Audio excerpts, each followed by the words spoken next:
असां इन जी शुरूआत बाज़ाब्ता साईं जी सालगिरह 17 जनवरी खां शुरू कई आहे, पर वरी 16 को वरी ख़ैरपुर ज़िले खां स्टार्ट कंदासीं ऐं घोटकी ताईं सखर डिवीज़न सॼी छॾाईंदासीं ऐं सिंध जे नंढनि वॾनि शहरनि में वञण जो फ़ैसिलो कयो आहे त सिंध जो कोयलो सिंध जे माण्हुनि जी मिल्कियत आहे।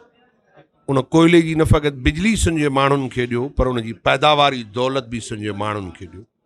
असांजे कोयले ते रोशन पंजाब ऐं ऊंदाही सिंध असांखे क़बूल न आहे।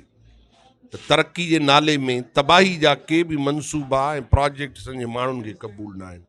सॼी सिंध जा माण्हू पंहिंजे घरनि में मानी पचाइण लाइ उन्हनि वटि गैस मुयसरु कोन्हे। असांजी गैस पंजाब जा कारखाना ऐं पंजाब जे शहरनि खे त मुहैया आहे, पर सिंध जे शहरनि लाइ अण एलानिया बंदिश आहे। त उनजी दौलत ऐं उनजो इस्तेमाल जो हक़ सिंध जे माण्हुनि खे ॾियो।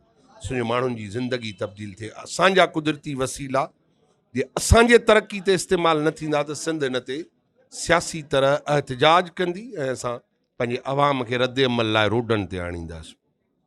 तव्हां वरी कैनालनि जा मनसूबा, सिंधू दरिया ते धाड़े जो मनसूबो तव्हां वधायो आहे।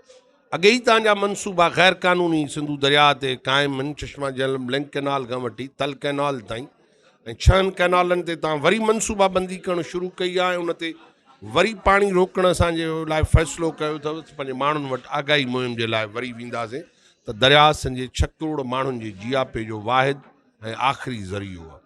तंहिं करे तव्हां माहौलियाती बर्बादी सिंध में पैदा कयो था ऐं वॾे हिकिड़े इंसानी अलमे खे जनमु ॾियण जे लाइ तव्हां इहो सॼो मनसूबा खणी था अचो। पाणीअ जा मनसूबा पंजाब जा सिंध जी तरक़ी न पर सिंध जी तबाही आहे, उहो असांखे क़बूल न आहिनि। या लैंड एंड पोर्ट अथॉरिटी जे नाले में तव्हां शाह हुसैन ॿेट ते कब्ज़े करण जे लाइ वरी शुरूआति कई आहे त भई कराचीअ जे ॿेट ऐं कोस्टल बेल्ट जेको आहे सॼो उहो सिंधियुनि खां खसिजे।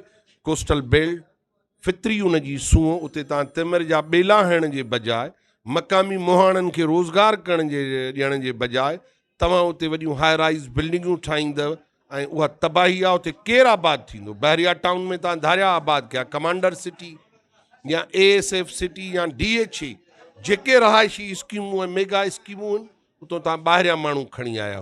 तंहिं करे हाउसिंग स्कीमुनि खां वठी सनत ऐं कारखाननि ताईं ऐं सिंधी गैस ऐं तेल जे मनसूबनि खां वठी कोयलनि जा मनसूबो ते जेका तव्हां शुरूआति कई आहे, उन में मक़ामी माण्हू बेदख़ल ऐं ग़रीब थियो आहे ऐं उहो असांजो वसीलो तव्हां ॿियनि ते इस्तेमालु था कयो। इन करे असां पंहिंजे माण्हुनि वटि निकिरण जो फ़ैसिलो कयो आहे त वरी हिकिड़ो दफ़ो ॿीहर आगाह कयूं। ॿी ॻाल्हि त पुलिस जे ज़रिए सिंध में ख़ौफ़, ॾहका ऐं लाक़ानूनियत खे जनमु ॾिनो आहे। अदालतूं तव्हां उॾारे छॾियूं आहिनि।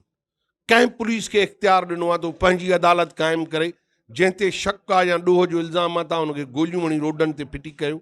ऐं हर तरफ़ तव्हां ॾिसो था त गभरू सिंध जा पुट जेके आहिनि उनजा लाश पिया आहिनि या उनखे तव्हां गोलियूं हणी अपहाज था कयो ऐं उनजो हिकिड़ा इंसानी तौहीन करण जे लाइ माण्हू मारण खे तव्हां फुल फ्राए चओ ऐं माण्हू खे ज़ख़्मी करण खे तव्हां हाफ फ्राए चओ, त इंसानी हक़नि जी तौहीन करण जो जेको कानून सिंध में लागू कयो अथव इहो असांखे मंज़ूर न आहे।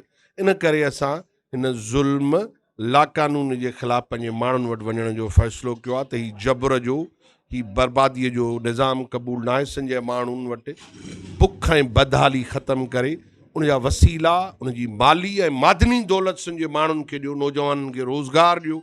सिंध जे माण्हुनि वटि ख़ुशहाली खणी अचो। सिंध जे माण्हुनि खे हीउ जेको बुख, मौत ऐं उनखे हथरादू तरह ॾुकर में तव्हां मुब्तला करण जा मनसूबा आंदा आहिनि, असांखे क़बूल न आहिनि।